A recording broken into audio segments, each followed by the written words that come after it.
Okay, welcome back to the show. We're going to cook. We're going to cook. Let's. We are. We're going to start throwing some things together here. Yes, okay? let's do that. I'm actually making cranberry sauce for two different things today. And when I say cranberry sauce, not like a traditional cranberry sauce, Right. Cranberry reductions. So we're going to grab some cranberry juice first. And we're going to do this for both our salmon dish and for a dessert. So I'm going to turn these up.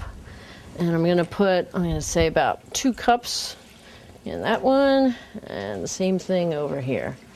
Now, the one... It's just cranberry juice. Just cranberry juice. But the one for the salmon, we're going to put a little port wine in. Port wine, Okay. very good. And I'm going to throw some spices in there, or herbs. I'm going to put bay leaf, a little bit of thyme, and just to help it get a little bit caramelized, I'm going to put a little honey. Honey, right. I'm also going to put a little honey in the other one. There we go. And to the dessert one, I'm going to add a little bit of cinnamon. Just pop a little in there. To both, I want to add a little bit of salt. Okay, let me get those going. And to the dessert one, I'm going to put a little bit of lemon juice in as well. Okay.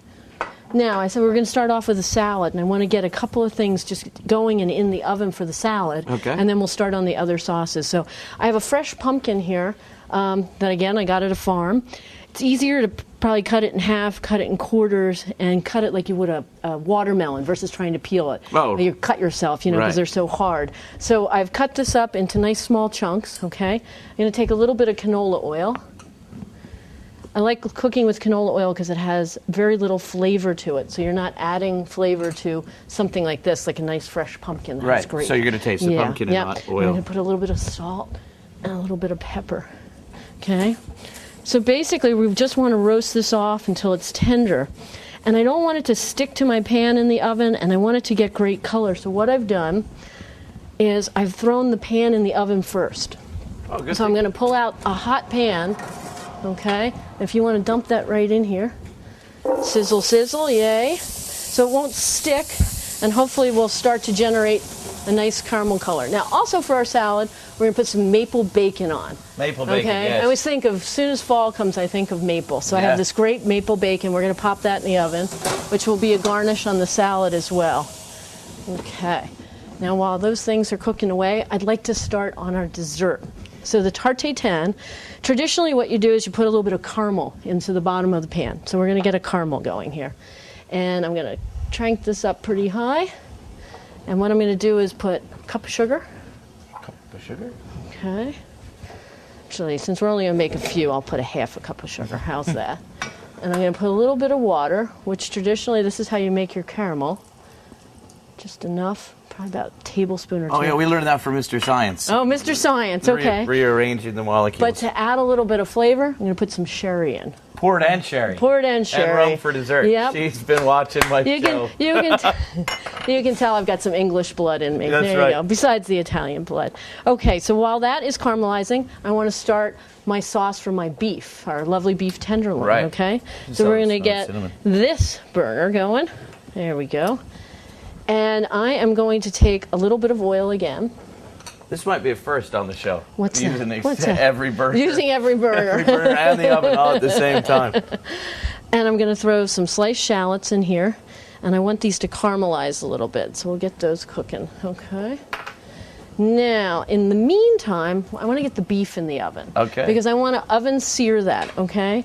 And as with anything, I want to season it really well. So I'm going to put salt on both sides. Good. A little bit of pepper. Perfect. Okay, and if you want to throw that in the roast pan, right in the middle there. One? Yeah, that big guy. And if you put that in the bottom oven, that would be perfect. Excellent. Okay? I got to help. You got to help.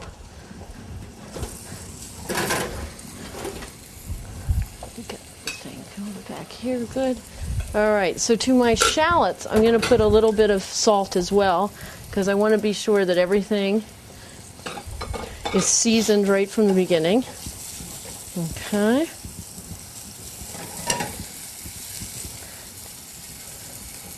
Now, the other components for our dish, for the salmon, I'm going to pull out one more pan.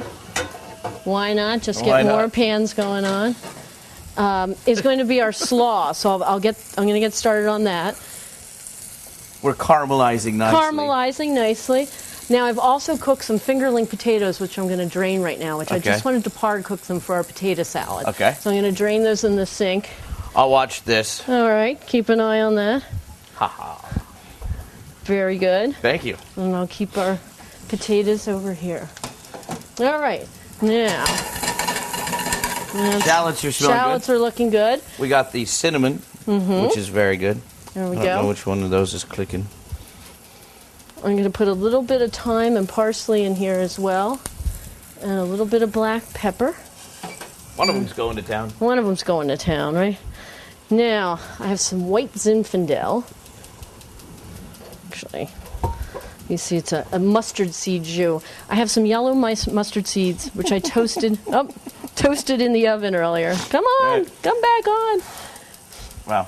Well, we can always... We'll fix that on the Yeah, okay. It's fine. I have some toasted mustard seeds I'm going to put in here as well. And just let those cook for a few minutes. Get everything nice and fragrant. So I have our thyme, parsley, shallots browning up, toasted mustard seeds. And I'm going to hit this with some... What we love to call in the kitchen, girly wine. Girly the pink wine. Right.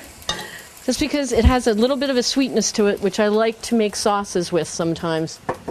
And I have some beef stock that I'm going to throw in here. So we're just going to reduce this all down into a lovely sauce, and we'll finish it with a little butter later for the beef. So we're going good here. We're going good here. Oh, our caramel's looking perfect. All right, we're going to take a break. Okay. Don't go anywhere because, as you can see, this is all We got a lot going at one time. Come back and watch how we finish.